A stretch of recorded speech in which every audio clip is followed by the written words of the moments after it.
Assalamualaikum warahmatullahi wabarakatuh. Saya Aminuddin dengan NIM F1 F1 19002. Di sini saya akan menjawab pertanyaan dari ujian metode farmakologi, yaitu nomor 3, yang mana soalnya adalah jelaskan sekurang-kurangnya 3 metode penelusuran paling efektif dalam menemukan obat anti dengue virus. Jadi di sini saya mengambil 3 metode. Yang pertama yaitu metode plug assay, kemudian HTVS atau High Throughput Virtual Screening. Kemudian yang ketiga adalah metode imunositokimia. Jadi yang pertama yaitu metode plug assay. Apa itu metode plug assay? Adalah suatu teknik ataupun metode yang digunakan untuk mengisolasi dan memurnikan virus dan untuk menentukan titer virus, yang mana prinsip kerjanya adalah mengukur plak yang terbentuk untuk mengetahui aktivitas virus dari suatu media yang telah diberi sampel antivirus dengue. Apa itu plak? Jadi plak ini adalah zona kerusakan sel yang dapat diketahui. Jadi dengan plak ini dapat dideteksi dengan mikroskop, sehingga kita bisa mengetahui bagaimana aktivitas virus dan kemampuan suatu virus untuk menginfeksi. Jadi plak ini jika terbentuk menandakan kematian ataupun kerusakan sel akibat terinfeksi. Dengan metode ini, setelah sebuah sampel yang dikira dan prediksi mempunyai aktivitas anti dengue, kemudian kita ujikan kepada media yang sudah terinfeksi virus ataupun dengue virus ini ataupun virus malaria ini.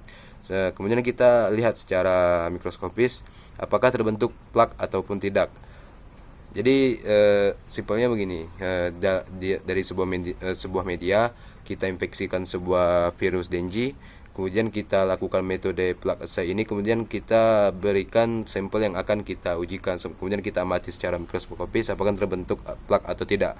Jika terbentuk plak, maka sampel yang kita ujikan itu memiliki aktivitas anti dengue, karena jika ada plak maka menandakan virus itu mati begitu. Kemudian yang kedua adalah HTVS ataupun High Throughput Virtual Screening. Jadi metode ini melibatkan metode komputasi ataupun metode virtual screening.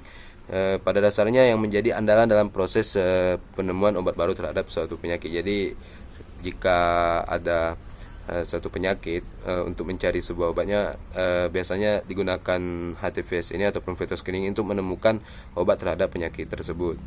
Jadi HTVS ini menyaring berbagai macam senyawa obat yang memiliki suatu efikasi, kemudian dilakukan beberapa proses seleksi dan eliminasi sehingga ditemukan ataupun tersisa hanya beberapa senyawa yang maka senyawa itulah yang kemudian dikira dianggap memiliki efek efikasi. Jadi contohnya pada malaria ini prosesnya yang pertama yaitu 23,5 23,5 juta senyawa dari USCHAT. Jadi USRCIT ini adalah sebuah bank data yang memuat semua senyawa-senyawa obat begitu. Kemudian dilakukan screening ligand base ataupun pengikatan ligand.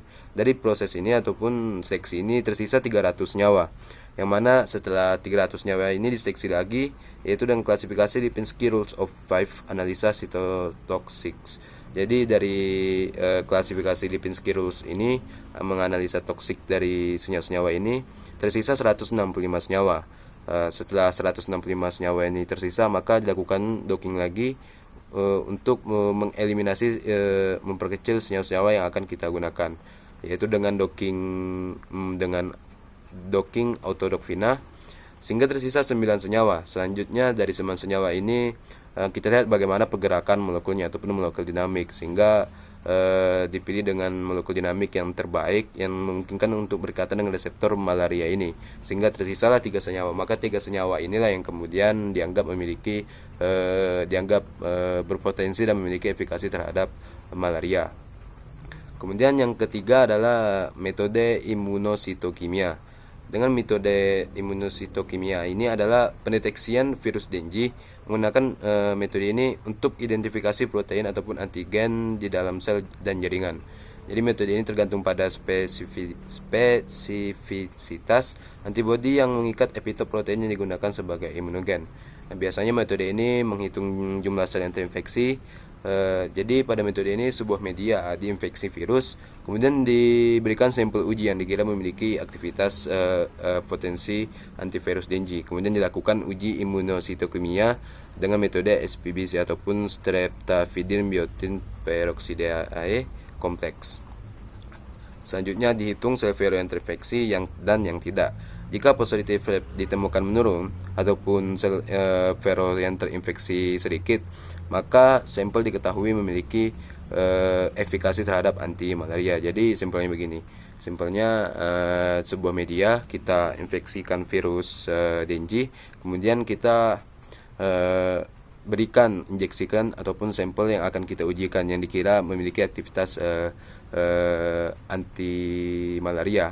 Kemudian kita lakukan analisa dengan uji imunositokimia, apakah dari sampel ini ternyata memiliki efikasi atau benar-benar memiliki aktivitas anti malaria. Setelah itu kita hitung dengan imunositokimia ini, kita menghitung sel vero yang terinfeksi. Jika sel vero yang terinfeksi sedikit, maka dapat diartikan sampel memiliki efikasi anti malaria begitu. Mungkin sekian dari saya, lebih dan kurangnya saya mohon maaf. Wassalamualaikum warahmatullahi wabarakatuh.